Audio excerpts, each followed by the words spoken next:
महाराष्ट्र के नांदेड़ में जातिवादी नफरत की वजह से एक और हंसता खेलता प्यार का रिश्ता फिर से तबाह हो चुका है। ये कहानी है नांदेड़ के रहने वाले सक्षम टाटे और आंचल मामिलवार की। दोनों पिछले 3 सालों से रिलेशनशिप में थे और एक दूसरे से शादी करना चाहते थे।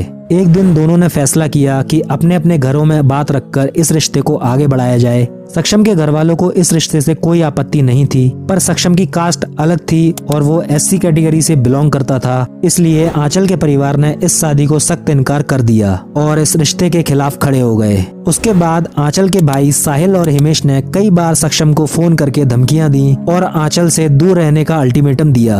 धीरे धीरे वक्त गुजरता गया। आंचल के लगातार मनाने और समझाने पर उसके परिवार ने शादी के लिए हाँ तो कह दी, पर अंदर ही अंदर वो इस रिश्ते को कभी स्वीकार नहीं कर पाए। इसी बीच सक्षम का बर्थडे आता है। आंचल और उसके पिता भी उस सेलिब्रेशन में शामिल होते हैं, लेकिन सबसे वियर्ड और चुभने वाली बात ये थी कि आंचल के पिता सक्षम को कांटों वाला पौधा गिफ्ट करते हैं, जिसका संकेत था कि जैसे वो कह रहे हो कि उनकी नजरों में सक्षम आंचल के रास्ते का कांटा बन चुका है और जल्दी ही उन्हें इस कांटे से छुटकारा चाहिए। यहीं से सक्षम को एहसास होता है कि आंचल की फैमिली उनके रिश्ते का जो समर्थन कर रही है वो सिर्फ एक दिखावा है। कुछ दिनों बाद 27 नवंबर 2025 शाम करीब 5:30 बजे सक्षम अपने दोस्तों के साथ जूनागंज एरिया में खड़ा होता है। तभी आंचल के भाई हिमेश, साहिल और उनके पिता गजानन मामिलवार वहां पहुंच जाते हैं। हिमेश और सक्षम के बीच पहले थोड़ी कहासुनी होती है, जिसके बाद हिमेश अपने साथ लाए इल्लीगल कट्टे से सक्षम पर फायर कर देता है। गोली सक्षम की पसलियों में जाकर धंस जाती है और फिर साहिल और गजानन सक्षम पर टाइल से हमला करते हैं, जिससे सक्षम की ऑन स्पॉट डेथ हो जाती है। जब आंचल को अपने प्यार की हत्या की खबर मिलती है, वो टूट जाती है, पर हार नहीं मानती। वो सीधे सक्षम के घर पहुंचती है और अपनी मांग में सक्षम का खून भर के सक्षम की लाश से शादी कर लेती है। आंचल ने फैसला किया है कि वो जिंदगी भर सक्षम के घर वालों के साथ सक्षम की विधवा बनकर ही रहेगी। आपका क्या कहना है इस पूरे केस पर? कमेंट करके जरूर बताएं।